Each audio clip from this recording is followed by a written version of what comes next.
try to remember your very first memory. Not something someone told you about later.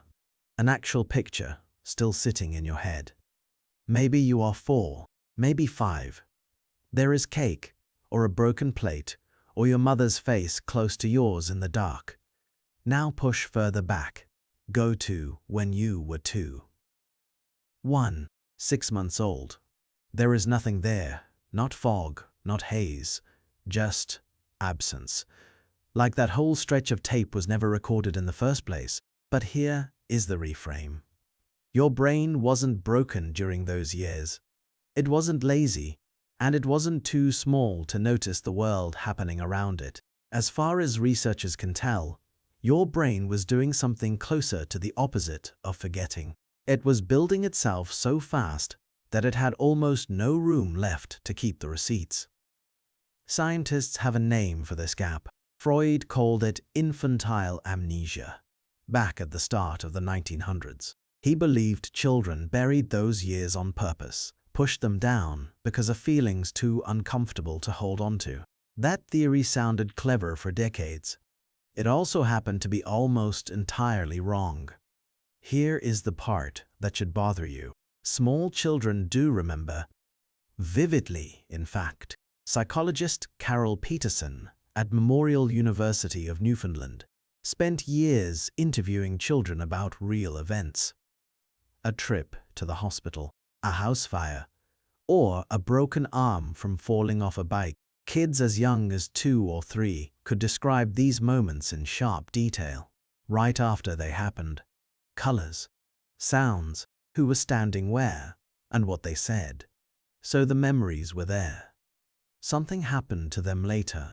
Peterson followed those same children for years afterward, checking back in as they grew, and slowly the detail drained out of their accounts. By around age 7, most of the memories from before age 3 had thinned into almost nothing, not because the children stopped caring about what happened to them. The brain, it seems, was quietly deleting its own early drafts. Here's the weird part. Something is not just fading with time the way an old photograph fades. Something is actively getting overwritten, on purpose, by the same brain that made it in the first place. And here's a detail that might sting a little. If you've ever sworn you remember your own crib, or the exact moment you took your first steps, there's a decent chance that memory isn't really yours. It's probably stitched together from an old photograph you saw a dozen times, plus a story your mother told at every birthday since. Your brain is remarkably good at building a convincing scene out of second-hand pieces. It just doesn't feel second-hand from the inside. That answer sits in a part of your brain called the hippocampus. Think of it as the filing clerk of your memory. It takes a raw experience and files it away for long-term storage, tagging it so you can pull it back out years later. In infancy, though, that filing clerk is still under construction. It's growing new brain cells at a wild, almost reckless pace, a process neuroscientists call neurogenesis. New neurons sound like a good thing. More brain matter should mean a better memory, right? It seems not exactly. In 2014, neuroscientists Paul Frankland and Sheena Josselyn at the University of Toronto ran an experiment on mice that reshaped how people think about this whole problem. They sped up neurogenesis in infant mice and watched what happened to memories those mice had just formed. The new memories vanished faster than expected.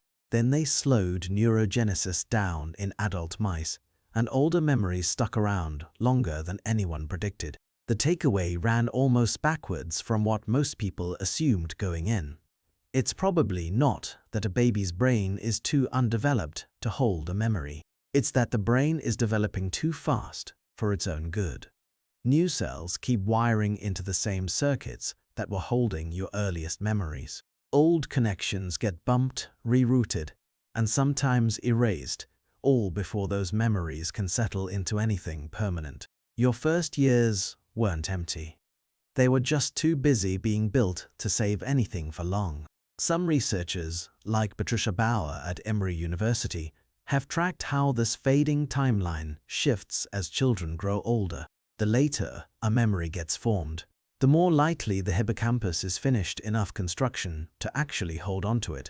It's less like a switch flipping on one birthday, and more like a bridge being built one plank at a time, with the earliest planks getting torn out and reused.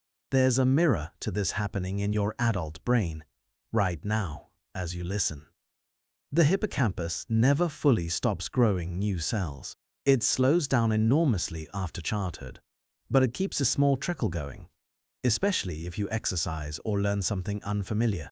Some researchers think that trickle is part of why memories from your 20s feel more vivid than memories from last month. Your brain was still under heavier construction back then. It was laying down deeper foundations, even though it couldn't do that trick before age 2 or 3. So the next time you try to picture yourself as an infant and come up blank, that blankness isn't a flaw sitting inside you.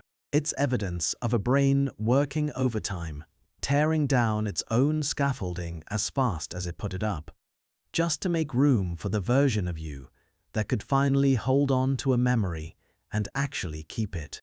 You were there. You just were not finished being built yet.